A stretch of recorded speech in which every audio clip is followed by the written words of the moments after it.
Here it is, guys. This is my piece. Um, Dark Horse and Grains I'm finishing up. I'm hoping that it's gonna come out good after it's finished. I got some pieces on it that I wanted to show you guys that I wanted to redo over again and like revitalize. Like here, I gotta hit some details, and fix some flaws in it. But so far, I would say it's about I'd say maybe about 80% done, to be modest, because there's a lot of things I want to rework in the piece and redo over again, and just see how far I can take it. That is sort of like the eyebrow there for the eye. It's pretty stable, pretty solid.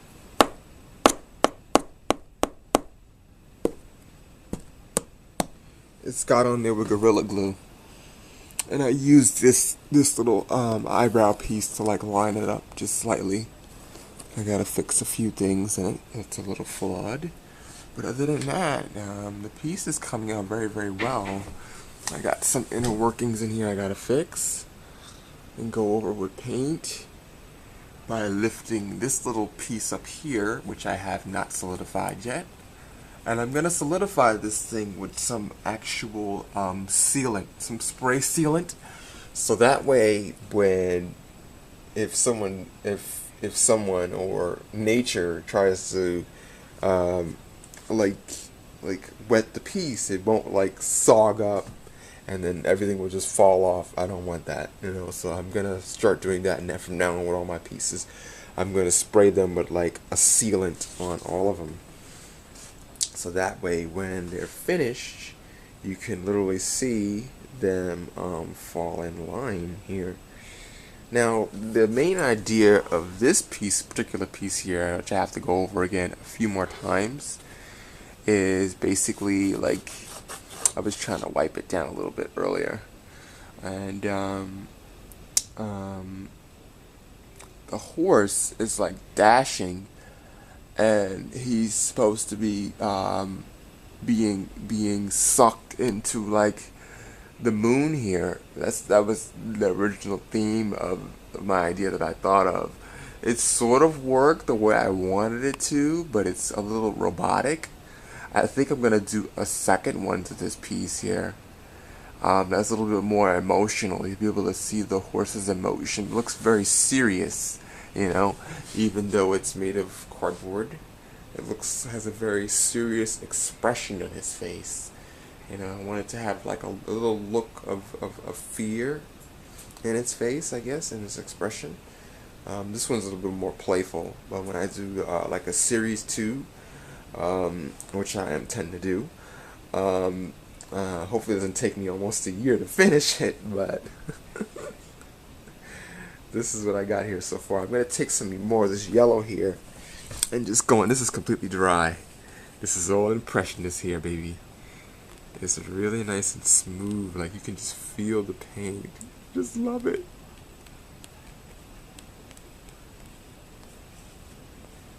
Just so smooth, and like, I just like touching paintings, man. It just feels so amazing. Like to touch a painting and then feel it, and then it's in your hand, and you just hear it just smothering all over the canvas, and you just feel up and down and just go. It's almost like feeling a beautiful woman. Nah, let me stop.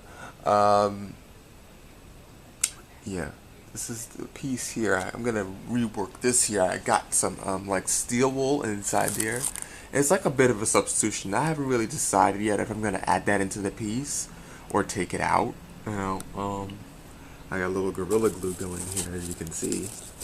That stuff is really, really strong, so it's like, and it almost acts as like a waterproof sealant too. So I guess in a way it's kind of good. It kind of helps my cause with using this stuff here.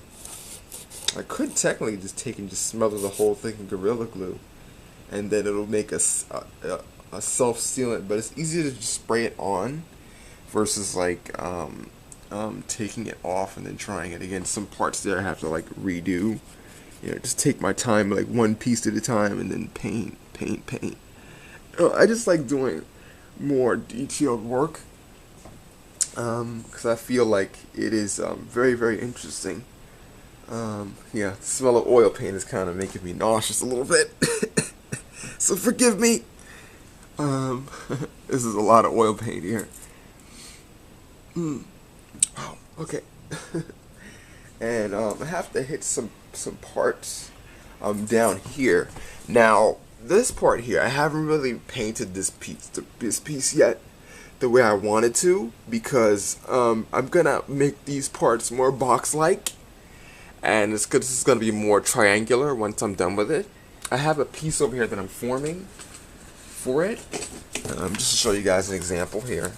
This is how I work. This is a more triangular piece. Now I'm figuring I'm gonna either take it and put it like this on the canvas, and like put in some like inner workings in there, so that way it doesn't like fall apart or whatever, and it's not like, oh man, this is just cardboard here, like it's nothing inside, and if something touches against it, it'll just bend and cave in. I don't like that. All this here has stuff behind it. All of it. It has stuff behind it, so it's not just gonna like, if I can push it, it's not gonna like cave in or anything like that. I can see I'm pushing it. It's not gonna cave in. It's on there, dude. And I use Gorilla Glue to get it on there. I didn't just use regular Elmenheimer's glue. I use Elmenheimer's glue in combination, but mostly Gorilla Glue, to get the thing on there and get it solidified. And, oh god, that wasn't dry yet.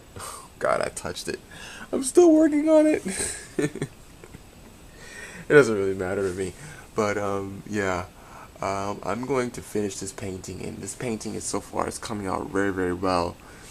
This piece here got a little dislocated here a little bit due to the wind and it not being really finished. I have to go inside of here where you see all the inner workings that you probably can't see it. If I pull it back a little bit, you can kind of see it a little bit. You can see that I have like a framework system going on down in there, and I have to like make it a little